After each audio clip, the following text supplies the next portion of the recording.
welcome to Unscripted with Antara Garima. And you know what? I feel awesome today. Of course, because you're looking awesome. It's pretty, isn't it? I know. I love it. I love what you're wearing too. I like how flowy it is. I can move my love the hands. color. Yeah. I love this. Yes. And I'm feeling very nice and dressy, and we've taken that extra effort. So, yes. All thanks to our guest. And yes, our guest today needs no introduction. If you are a fashion enthusiast, and even if you're not, you've probably read her articles in the Vogue. She's been a speaker for Condé Nast.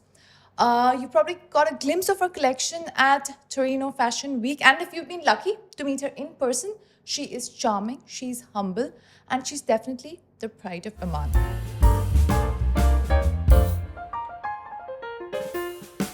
Amal Al Raisi, welcome to the show. Thank you very much for having me here today. We are so excited. And we feel amazing thanks to you. Thank you. Thank Yes, you. You look so thank you. good. Thank you. I like a conversation that starts with all the compliments, right? Suddenly the energy is very different. Yeah, absolutely. So, Amal, we want to know all about your journey. I believe that it started all in 2006. It's been 18 years. Almost 18 years. Yeah, so I'm sure a lot has happened in those 18 years. But how did the idea really come to your mind? How did you really feel that, okay, this is what I'm going to do? Fashion is my line. Well, it started back in 2006, like almost 18 years ago, when I was getting married. I was looking for the right wedding dress, like the henna dress. Okay. And I had something particular in mind that I was not able to find. Okay. You know, I was not able to get it done in the local market. So I decided that I travel Okay. and get this idea executed. And that's how it all started, because everyone loved the dress. And that's how the brand started. I started with traditional dresses for family and friends and started growing slowly. So I never thought that fashion would be a career. I'm a business graduate from Sultan Qaboos University, and I was working for almost 3 years in the Ministry of Commerce and Industry back then. Wow. So that's where the idea sparked from your henna function. Yes. How cool is that? All right, so it's been 18 years. You must have learned a lot in the process. Okay, my question here is, what is that you learned and what is that you unlearned? What a question. Because when you start with a mindset, right? Yeah. And then in the process, a lot of things change. Yes. And then you remind yourself, now this is working and this is not. So something that stayed with you till now and something that you got away with. So there have definitely been a lot of ups and downs, you know, throughout the journey. It's not been easy. And it doesn't really look like how it sounds. You know, when you say fashion, people think of glamour, of celebrities, of everything beautiful. But it's an industry that's really difficult. It needs a lot of discipline, a lot of hard work, honestly, because you need to be updating yourself on all the trends. You need to be on time when it comes to deliveries. So you're designing a certain collection and you're producing a different collection and you're attending your bespoke clients. So everything is happening at the same time. Right. And it involves creativity, definitely, but there's a lot of hard work that also goes along with creativity, which sometimes, if you're a business owner, would affect the creativity, because then you have so many other things to do. Correct. And you're always under pressure. Yeah. Yeah. Yes. Just like how you said that it's, not very easy when you're in a creative field. Often you got to make a choice between a creative idea and something that's making money. Yes. Right? Yes. So how do you balance that? There's always a clash, right? Yes. Honestly, being the creative person in the business and the business owner who is seeking profitability is one of the most difficult things for me. I always had clash with all my accountants, Really? because being the creative person, you would think from a creative perspective. Right. And you need someone to control Yeah. the cash flow. You need someone to make you see the direction Yeah. and what should be done and what should not be done. Yeah. But being a designer and a creative, you have a different vision. Yeah. So balancing between both for me is one of the most difficult things. Yeah, It's so- not easy. So how do you do it?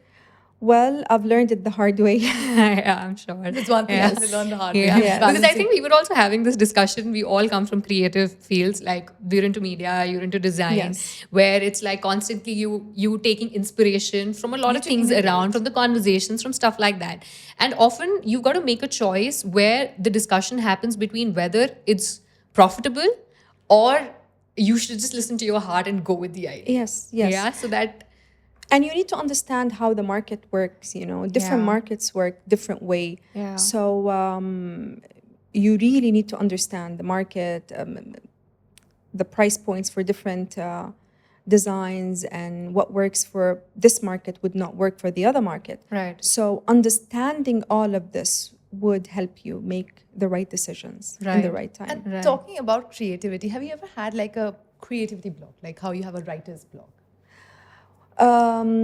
Yes, and that's very often because you are busy with a lot of things, production, be it events, be it, as I said, your bespoke clients, and you have a collection that you need to get done in the right time, because if you miss the time where the collection is supposed to be presented to the buyers, then you Right. miss on a full season.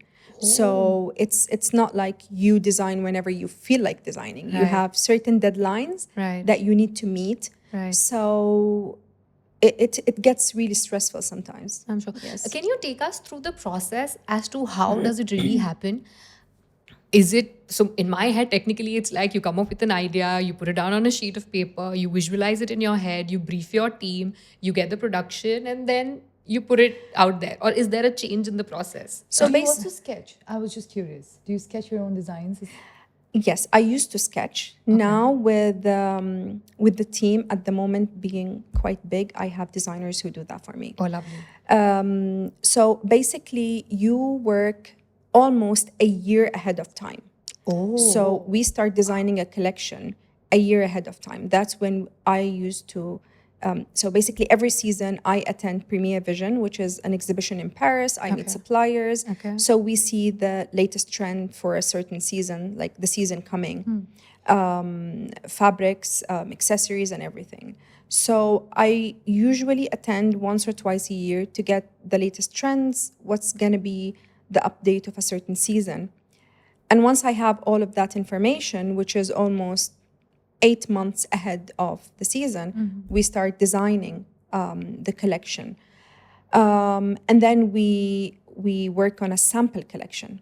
And that's then sent out to buyers from different department stores. Okay. And they place orders 6 months ahead of time. Lovely. So you have quite some time to work on the production after the samplings are done, Right. to make sure that you meet the deadlines. Okay. So if you miss the buyer's period, then you miss the whole season.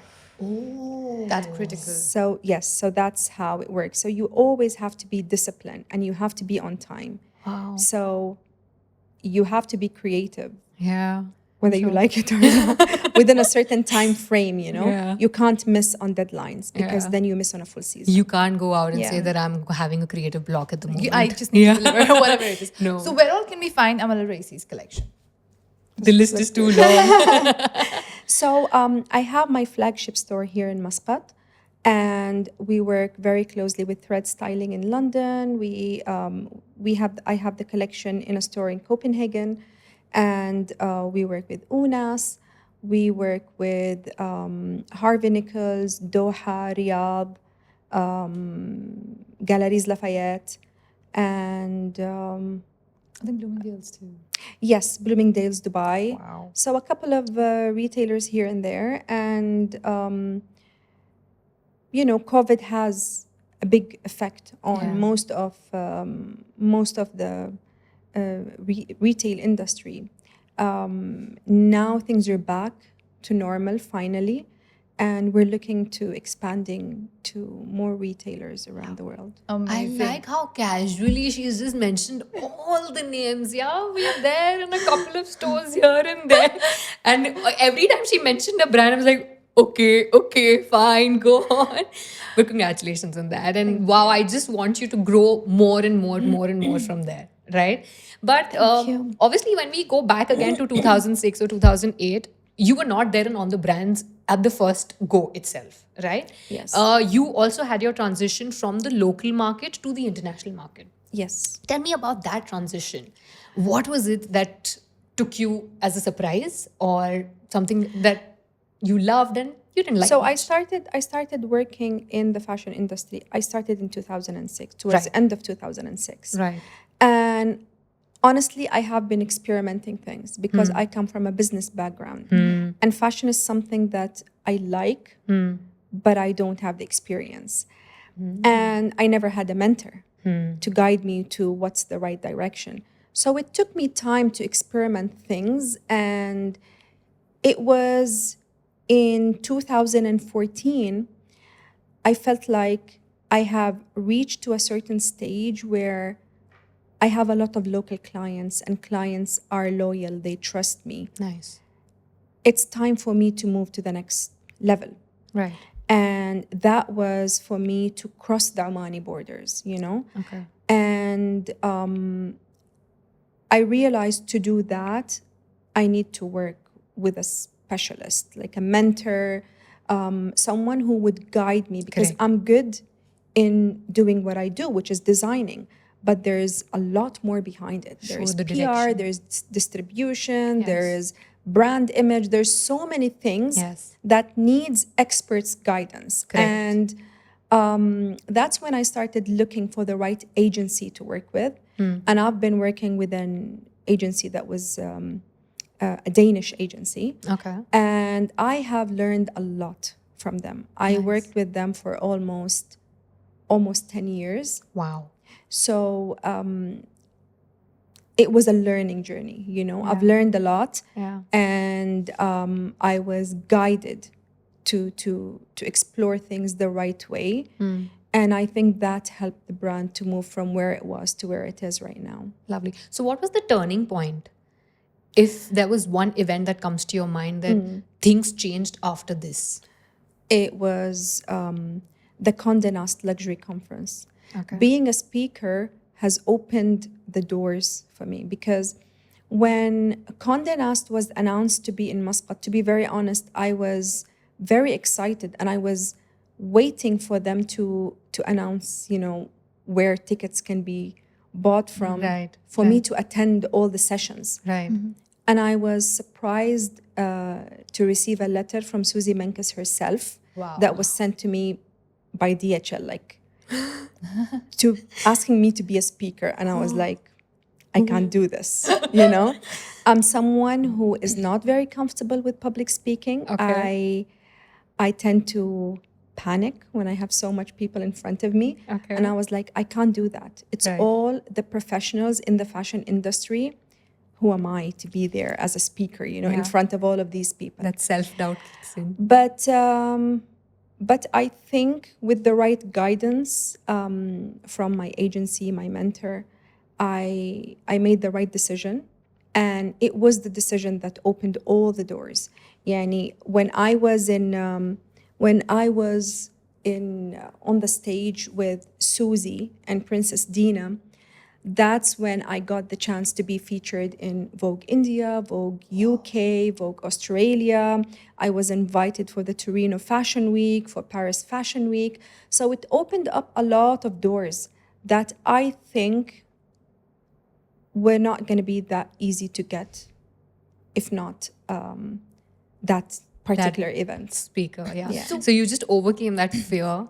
Yes. And I think it happens a lot with us as well. Until and unless you do a thing, you don't really know what's there after that. Yeah. So yes, you- and I think we have to grab all the opportunities that we can get, Right. because you don't know which opportunity will be the big thing that would open Yeah, true that. doors to opportunity. While you say that, of course, creativity is the first step.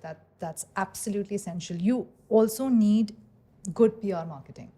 100%. So for designers who are just starting out, how do they do that? I have to say it's not easy. you know, even I'm gonna call a for spade a spade. It's not easy. it's even for designers who are established, it's not easy to get the highlight. You know, there are many designers, there are many celebrities. You know, it's you have to prove that you deserve to get a feature in Vogue or whatever it is. You know, it's hard working. And I have to say, it's purely hard work and nothing to do with luck, honestly. Because I used to say, oh, they were lucky to be featured. No, it's hard all about hard work and being there every season on time and showing something, consistency, definitely, and showing something different every time, something that would have value, you know? I think that's what really matters. Not taking things for granted, being serious and passionate about the work that you do, 100%. and yes. being consistent with it is, I think, the key which stayed with you. So you But in mentioned the sorry, you No, mentioned go for it. celebrities also. So how important is celebrity endorsements for your brand? I think celebrity endorsement is very important, especially in the digital era that we're living. It would definitely drive sales, for any brand, especially if you choose the right celebrity. But I also think it's very important that you choose the right person who represents the value of you as a designer and your brand. It's you have to be very specific and very picky about what's your brand image, how you want your brand to be represented. So I think choosing the right celebrity is very important for long term. And now, especially in the digital age, everything is on social media. When you started out, of course, social media was still there, but wasn't as prominent as it is today. How did you manage to get the attention of people? Social media was not there. 2006, yes, not at all. I think it only picked up in 2012, yes, is when yes. when people got introduced to Facebook and then Instagram started picking up. It was all about, like, locally, it was all about advertising in magazines and newspapers. Yeah. And that was so expensive, for a startup designer. It wasn't possible to do that because that's a lot of Budget that's going that's from... a big budget. That's a big marketing budget that a startup can't do. Right. So for me, honestly, I used to depend on having loyal clients. So basically, a client would come for a bespoke order with certain expectations. Right. I always used to work on exceeding those expectations, which makes her come back, and then word of mouth spread on how beautiful the dress was, and then she brings her family and she brings her friend. That's how I used to work. So basically, it was less profit margin or sometimes no profit margin for me, but then I would guarantee a client would come back and bring more clients in. So a repeat customer is more Yes. important for Yes. you. I think word of Then- mouth Yeah. is the best way to go. True. When you share the experience. Especially back then, that was Yeah. that was Even maybe the today. only way. Yeah. Even today. Yeah. I remember when we last sat down in 2020, you mentioned that you have a perfectionist streak. Has that changed? Has that evolved? Or are we still there? Well, I tend to be perfectionist, but I think I'm embracing that, and I am trying to sometimes have things go the way they should.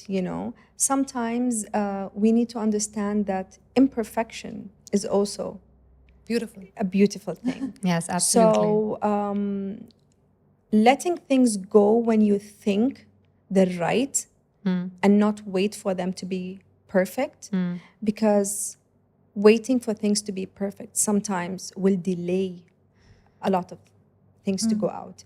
So trying as much as possible to embrace the fact that imperfection is also beautiful. Absolutely. How beautifully said.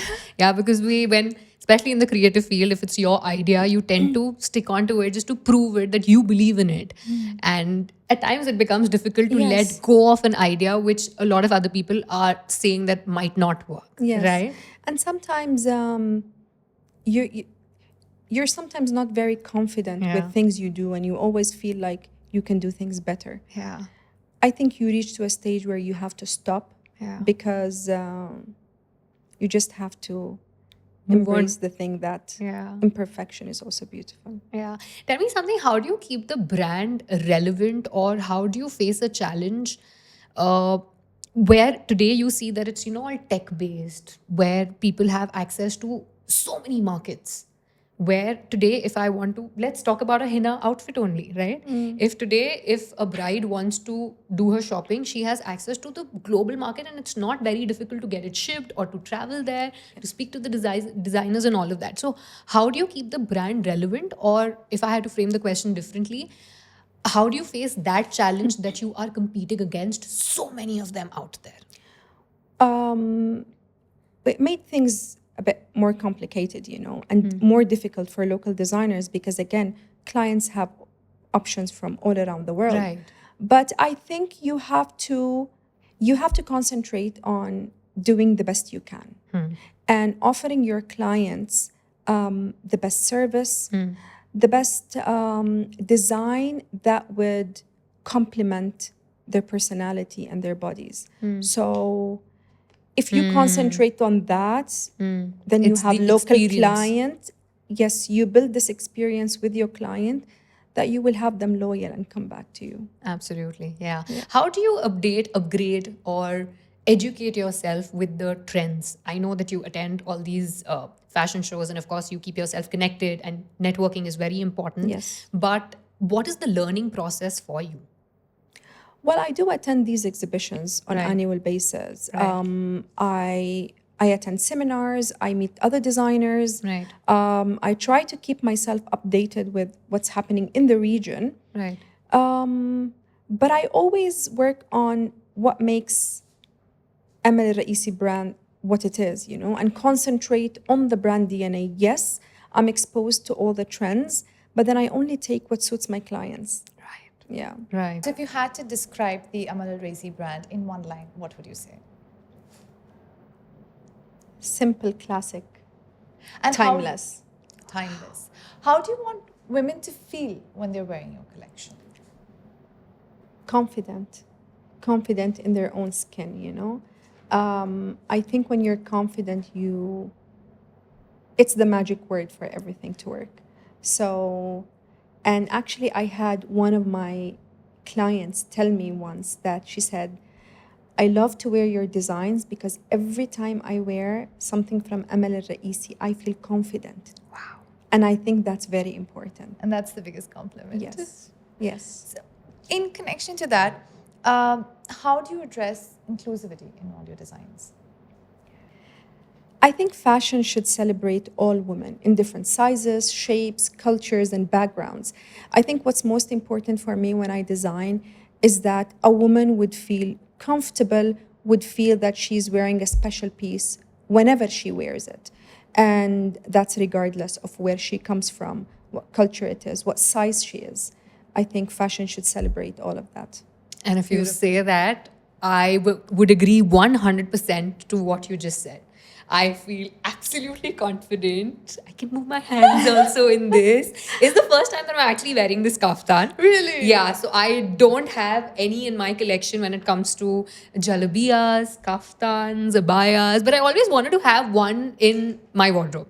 Like, when you spend like more than 10 years in the Gulf and when you see women around you, you always want to have one Don't in be your... so elegant. Yeah, and I feel really nice. I suddenly feel taller as well, though that doesn't make sense. But I really want to ask you one personal question here. For somebody like me who doesn't have any in the wardrobe, and if I want to build a wardrobe or want to have a few in my collection, and if you had to help me out, where do you think I should start? Well, when it comes to the dresses I design dresses in a way where, number one, they're always timeless. Right. I still wear pieces from my 2016 collection. Wow. And they're done in a way where I think any woman in any part of the world can wear. So whether you come from whatever culture, whatever background, you will always find something that will suit you because the designs are very simple and the cuts are very flattering. Right. That you can style them up and down, and any simple piece, you would find a way to make it work for you. So the first tip would be that pick something for yourself which is not according to the trend, but something that will stay with you for a longer Yes, I time. I do I do educate myself about what are the trending cuts, silhouettes for every season.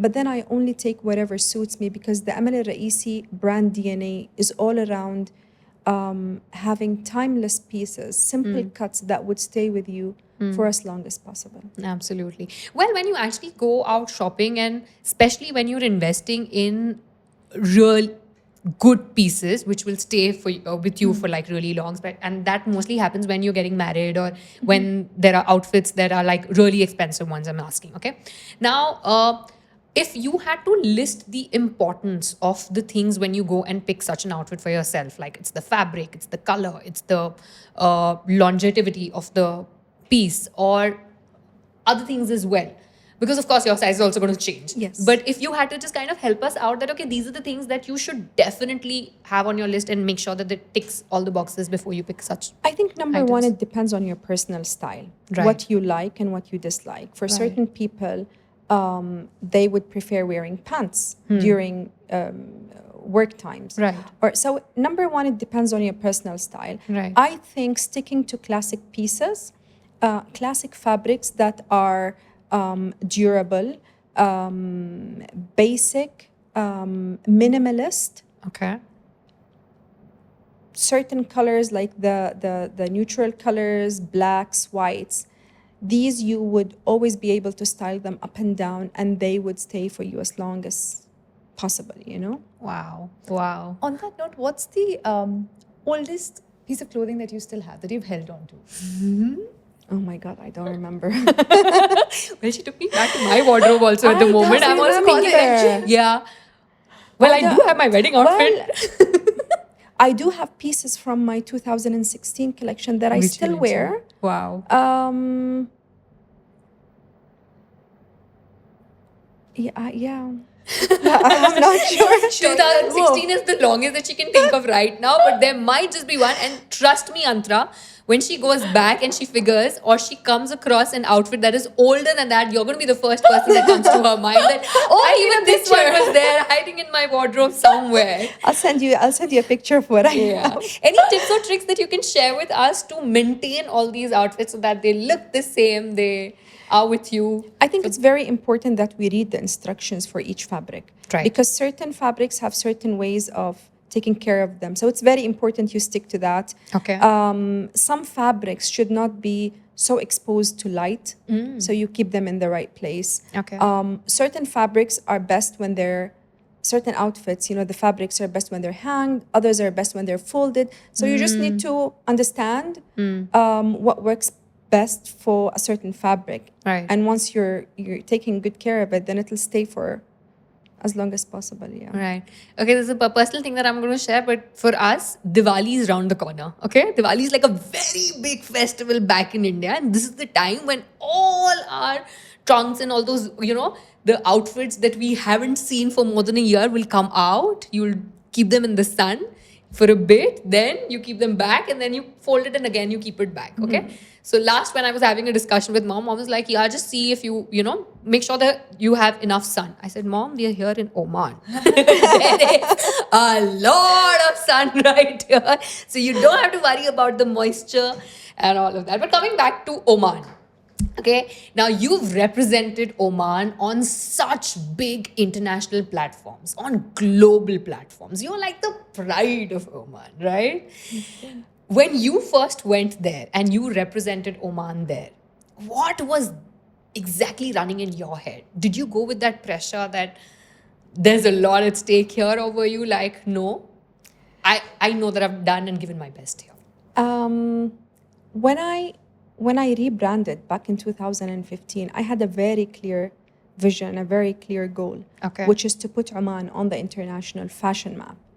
And every step along the way had this goal and this vision in front of me. So for me, every collection is always telling a small story from Oman, because I want the world to see that we have a lot. We have a rich culture. Right. That we want the world to know what we have. Right. So every step I take, they're small steps, but then I am making sure that I take a step forward and never go back again. Nice. And all of that falls in my goal, which is one day we put Oman on the international fashion map. Wow. What is unique about the Oman design or the Oman market when it comes to the fashion world? Something that stands out for us. I think we have a very rich culture, Right. especially when it comes to our traditional outfits. Right. You know, it's rich of, it's so colorful, different designs. Every region have its own design that's completely different than the other. So this is a rich culture Right. that can always be a source of inspiration for any designer or any creative. You know, we have a lot to share.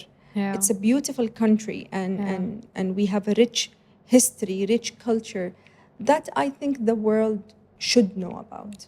I have a question. You know, I've come across a few very young designers, you know, early 20s, something like that, female and male. And they have a very different take on fashion. They're innovative, bolder. Do you think the market is ready for that kind of fashion, those kinds of designs? I think we have a younger generation that's really fashion forward and following the trends. So definitely there is room for these sort of designs, because they would be very suitable for this younger generation. Okay, amazing. When we're talking about Oman and we're talking about the rich culture and the lovely history that we have, I have a question that I've been just waiting to ask, and now I cannot hold it any longer.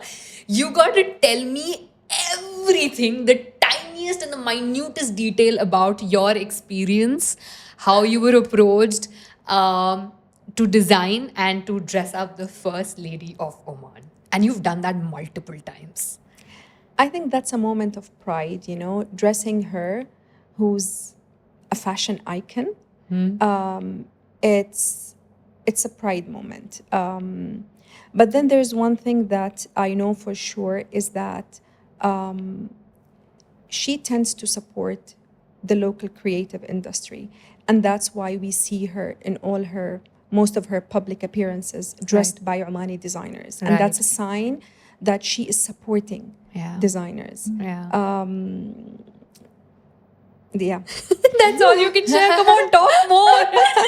Tell them more. Not giving Is you there a anything favorite color that she has? Is there a favorite fabric that she loves going around with? How's the feedback that you get? Tell me everything. I can say that she has an artistic eye, you know. She knows what she wants. And she's a designer herself, you know. Oh, She's very good when it comes to choosing the right colors. She knows exactly what she wants. And to be very honest, we learn from her. Oh, mashallah. Yes. Yeah. Oh, wow. I also was approached by, sometimes back, by Princess Haya of Jordan. And again, like, you wouldn't believe it, you know. I received a call asking for a certain look, and I was told that this is for Princess Haya of Jordan. And I was like, I didn't know if that was right or, you know. Yeah. And we made the dress according to the size. We were given an address. We've sent the dress to the address. And then I completely forgot about it. And a couple of months later, I saw her on Harper's Bazaar Arabia. Oh. Wow. And there was a feature about her wearing the dress. I was like, oh, so it was her. Wow. So yeah, so sometimes it's simpler than you think it is. In the marriage of Princess Rajwa of Jordan, I think that was last year. There were a couple of the guests dressed up in my brand, and I'm not sure, maybe they got it from Harvey Nichols or galleries or online. So sometimes you don't really know certain clients, especially now with online sales, until you see them wearing it. Wow, what a lovely moment that must have been. Yes. What has been your favorite compliment or the favorite moment of you being surprised or seeing someone dressed in your collection? Must have been many, I know, difficult to choose from so many and just to choose one out of them. But Well, sometimes it doesn't really have to be a celebrity, you know. Sometimes it's a normal client walking in, but then her feeling and her experience for a certain event after wearing my dress, it's a very good feeling when you have people come back to let you know how they felt when they wore the dresses. I mean, that's a that feeling feels that's- really good. Yes. Oh, lovely. Okay, I have another personal question, and I hope I frame it correctly. They say that never at a point in your life, your personal, professional, physical, emotional, all these aspects of life are balanced. It's always a little up and down here and there. 100%. Yeah? You never have things balanced. There's nothing like 30% physical, 20% work, and no, I think it's very difficult to balance things. Especially for us as women, we want to be there for our children all the time. We want to give our all to our careers. So it's not easy. Sometimes we would spend more time in, like for me, in my workshop when it's time to design a new collection. Then once that's done, I have to compromise and stay longer with the family. But I believe that each of us have to have like a strong support system surrounding them. Right. That's very important because you can't do things on your own. I have a very supportive husband who's always been there for me. And I think it's very important to have that support system. Right. Your husband, your family, your friends, someone who's there for you, because you really need to have this support system to make things work Absolutely. and flow in the right way. Right, right. So you've also had those times when the personal life was 20% and the professional was 80. And the physical is always zero. Don't be too harsh on yourself. Come on. You're pretty fit there. Yeah, but then that's always there. You know, the minute things are going right, suddenly something will come to your head that, oh, by the way, I was being ignored. You got to come back and take care of me. All right. But is there a practice that you follow that keeps you grounded, that keeps you, that helps you maintain the balance? I wouldn't say that there is such thing as balance. Honestly, I don't believe that. But I think at certain times, certain things are a priority. Right. Because like in the fashion industry, you have certain time. If you miss, then you miss on a full season. So during those times, I'm normally so occupied making sure that the collection is done on time and we meet deadlines. And this means sometimes I stay longer hours in the workshop. Then once that period is done, then I make sure that I stay longer with the family and the kids.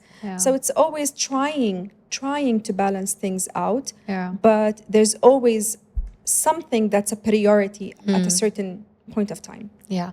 Well, you learned this in the process with so many years of experience. You learned this that, okay, how important is it to plan a year ahead? How important is it to attend the shows and how important networking is? And you clearly mentioned that you never had a mentor.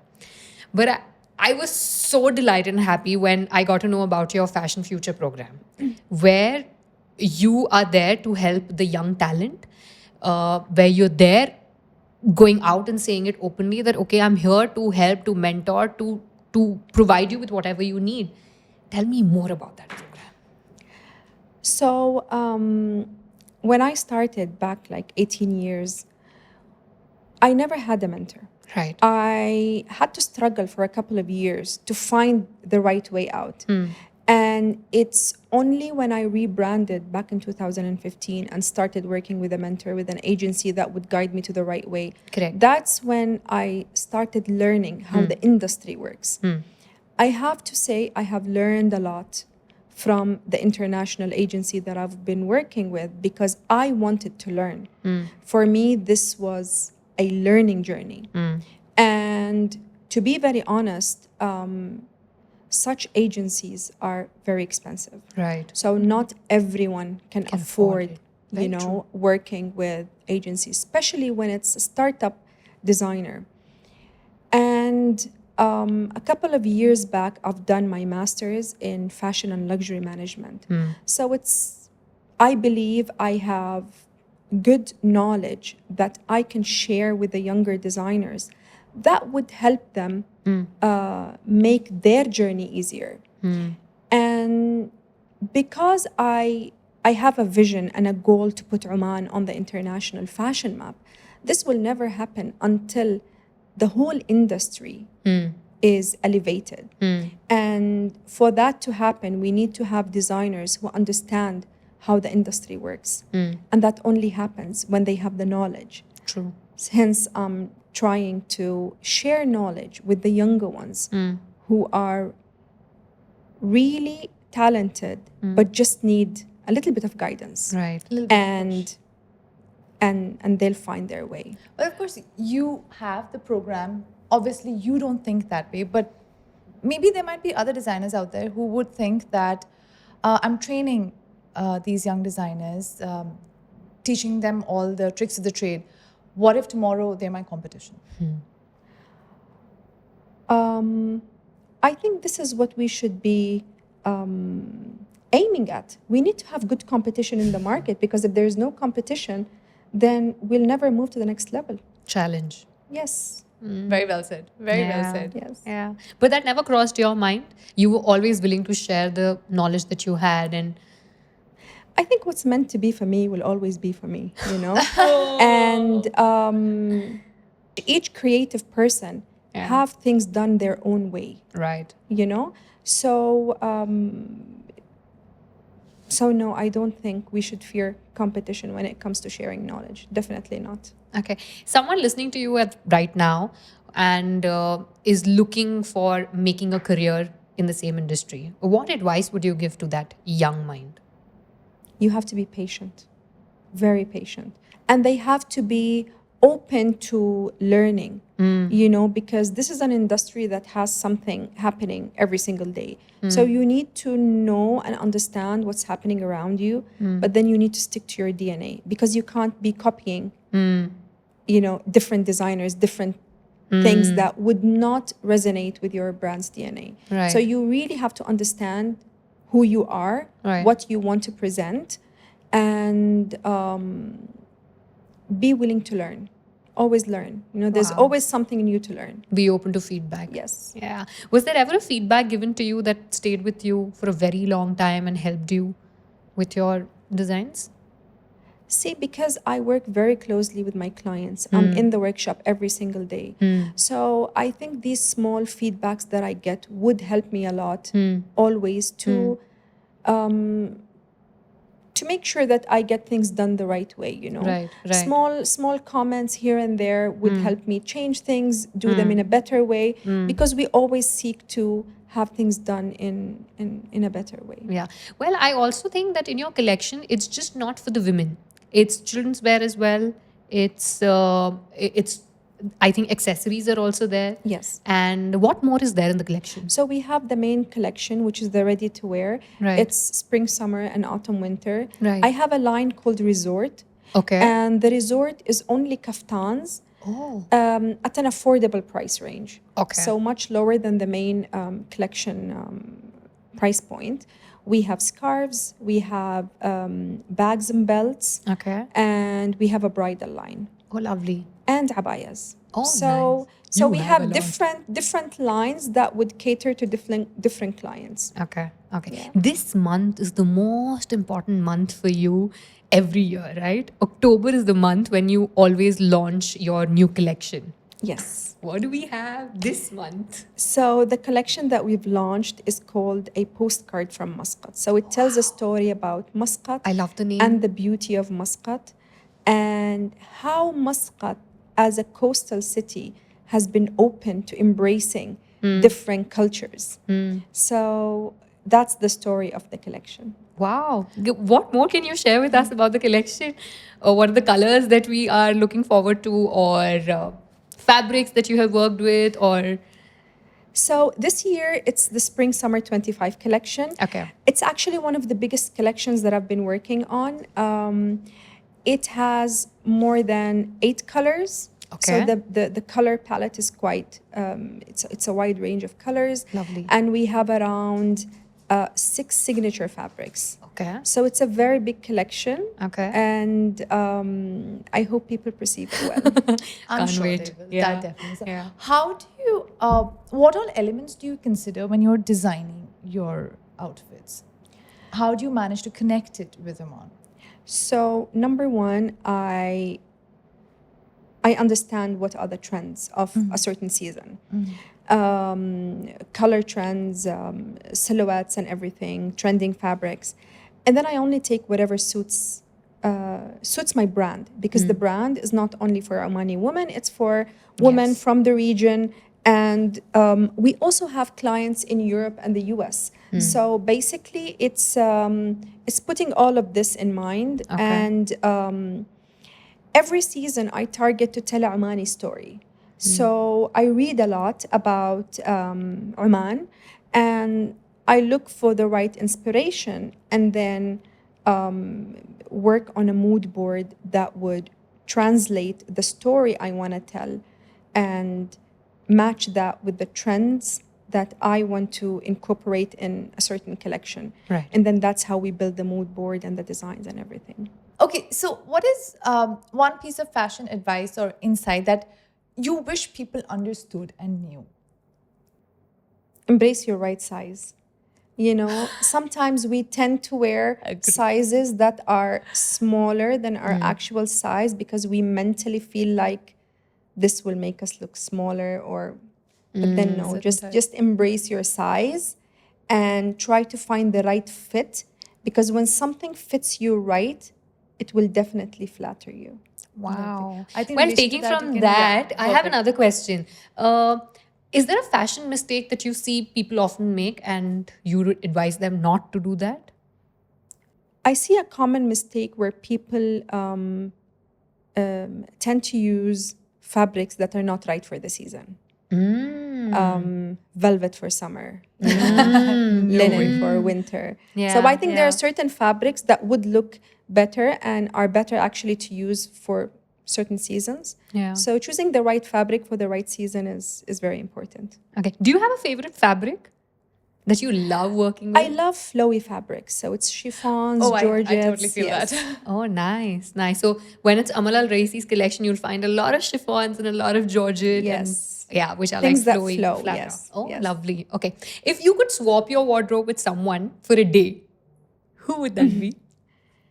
I think there are a lot of celebrities that I like their taste, but then I would not choose one, Okay. but maybe something from everyone's wardrobe. She is a perfectionist. She would just not stick to one right there.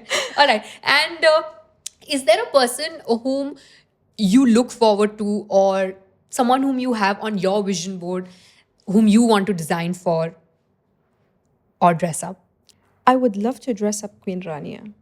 Oh, You know, as we've mentioned before, it's not about dressing certain celebrities, but then people who resonate with your values. Right. And she's someone that I wish I dress up one day. And here we are manifesting that. That inshallah soon that happens, right? Inshallah. Yeah. Okay, again, coming back to people in general, how do you think someone can incorporate high-end fashion elements into their wardrobe without breaking the bank? I think you have to choose the right accessories, being it the right bag, the right jewelry, that would elevate your look, you know, that would elevate any simple look to a different one. Does it necessarily have to be brands? Not necessarily. I don't believe in that. I think you have to choose the right design that would suit your personality. And of course, something that's made in a very good way. You know, there are a lot of brands, jewelry brands, accessory brand that have very good manufacturing, and I think that's very important. Talking about how things are made, a very important question: how do you incorporate sustainability in your designs? For me, I make sure that the way we produce things are done in a sustainable way. I work with a lot of sustainable fabrics. Designing things that would last for long is a sustainable action. Absolutely. There we go. Yeah. Yeah. Because what happens these days is that, again, you're on social media, you're seeing so many reels the entire day, you tend to get influenced, right? And then Yes. every trend that's happening on TikTok or Instagram or any other platform, you want to have that trend. And cut to after 6 months, that trend changes. Yes. So then again, you want to. So I think sticking to the basics and having those timeless. The right Yeah. pieces, I yes. think I could wear this Yeah. even 10 years later. Oh, absolutely. And for any occasion, like how she mentioned, right? Any culture, any occasion. Is there a role model that you have, someone whom you look up to? Someone from you that you take inspiration My from? dad has always been my role model. Wow. Yeah. That is so sweet. Oh, that's really. And he's been a big supporter as well. Is he your favorite cheerleader as well? Well, I have him, I have my husband, my daughters. So I have a big support system. Touch wood, mashallah. Yeah, I mean, like, until and unless you actually have that, like You how need you it. rightly said, Yeah. it's not easy to Yes. survive in this cutthroat market and make a. You need to have Place your for support yourself. system that And would it's okay to support you ask for throughout it. the way. Yeah. Yes. If there is ever a situation or someone whom you brainstorm with or bounce ideas with, who is that? Who is your go-to person for everything? Good, bad, ugly. Anything. Who keeps you emotionally sane? Well, I have a lot of friends around me. I have my team who work with me, but then I have certain people for certain things, you know.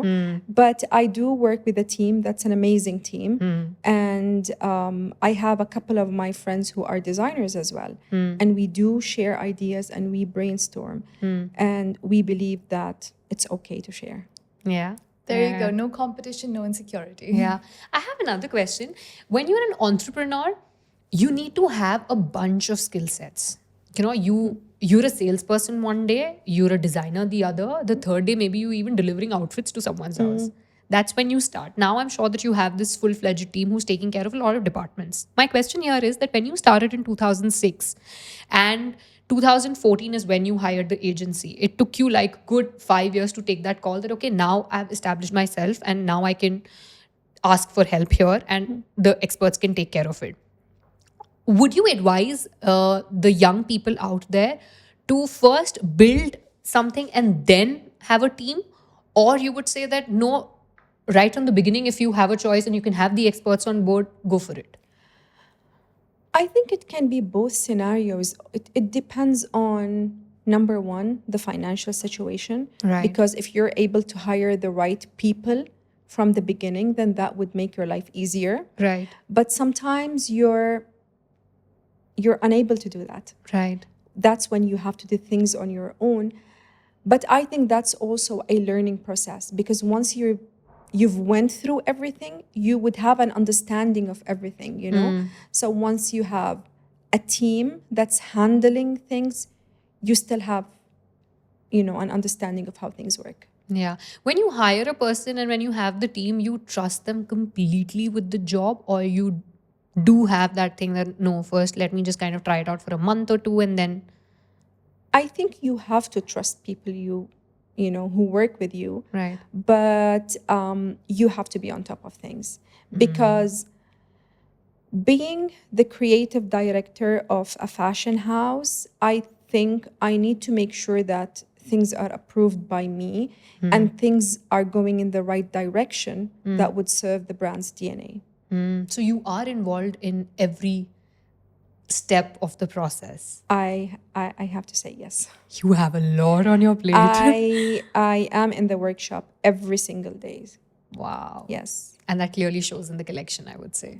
That until and unless you're involved in the product, it will not reflect, But and you that can't leave doesn't, it for them. yes, that doesn't mean you don't trust your team. You Yeah, work of course. alongside with them. Of course. But it's very important that you know what's happening and you're Yeah. involved, you know? Yeah, yeah. Wow. Well, I am very excited for our rapid fire as well.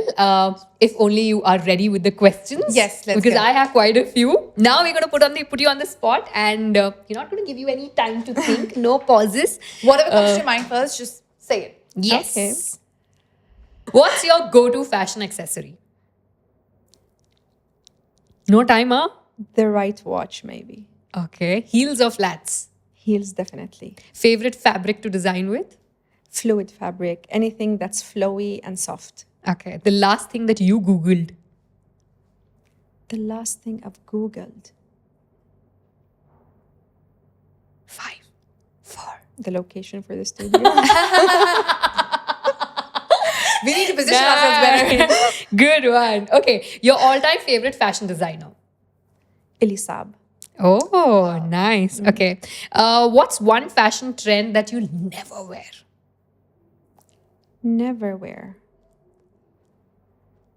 those plastic transparent heels. Okay. Shoes. Okay. I yeah. was never Okay. in favor of them. Okay. Fair enough. Most inspiring place here in Oman? Wakan, Jabal Akhdar. I love Wakan and the beaches. You know, we have beautiful beaches. Is there something that nobody knows about you? Well, of course, there are lots of things. Something that you can say on air. Yeah, that would be a surprise, but something that you'd like to share with us. I'm never satisfied with the collections I design. Every time I design something, I feel like I could have done better. So that's always the case.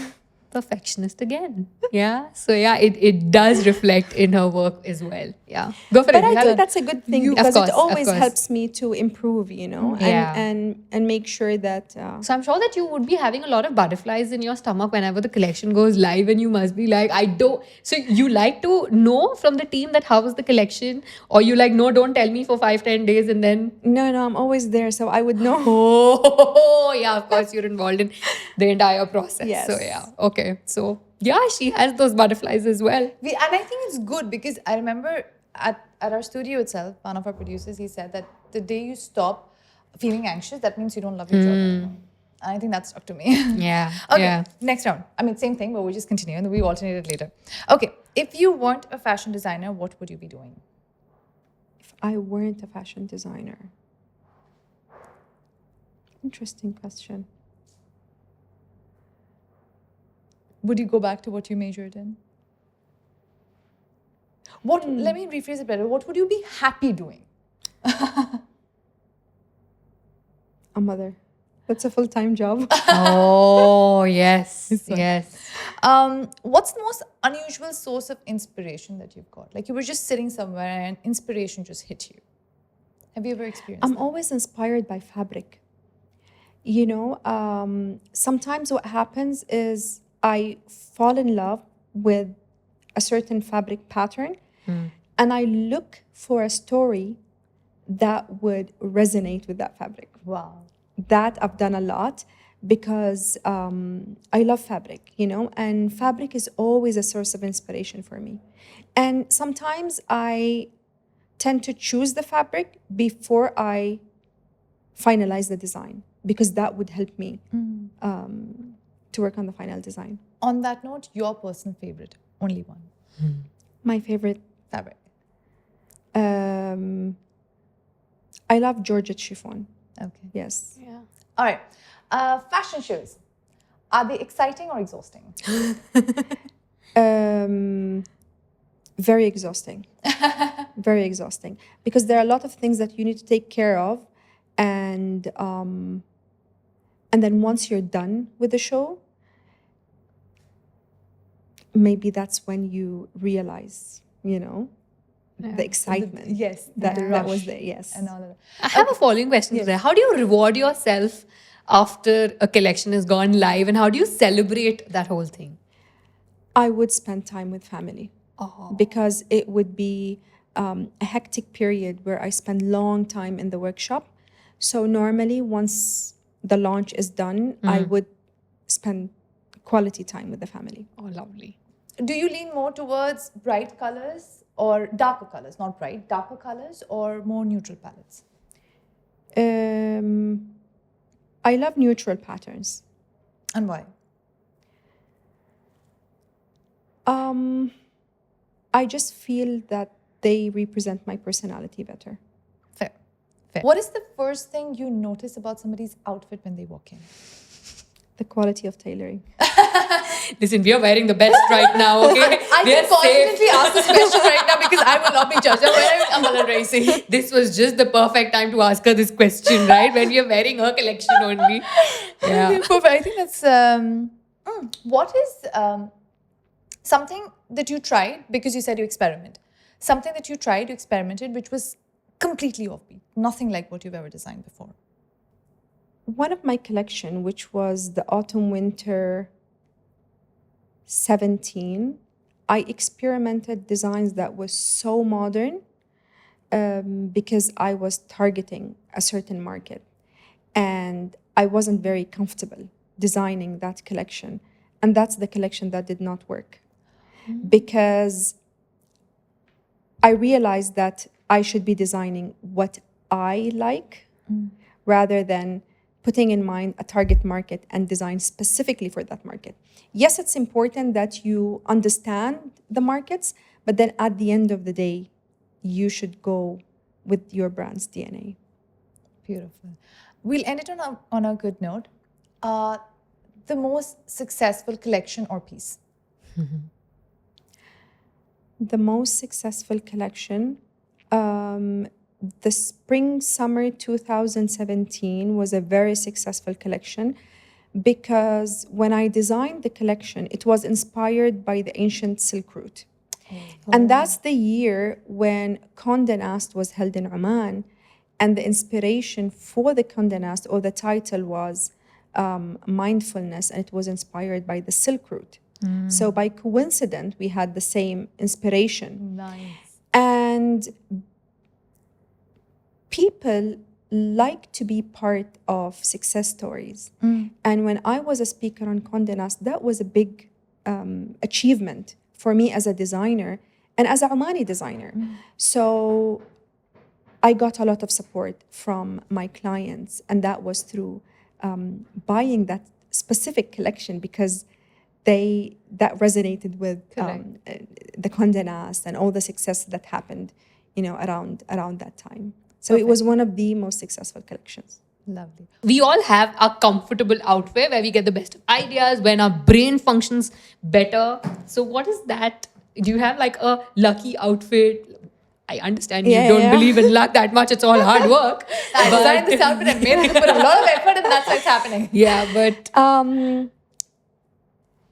for me, I realized that working under pressure would take the best out of me. Yes. Some people are just like, they work the best under pressure. Yes.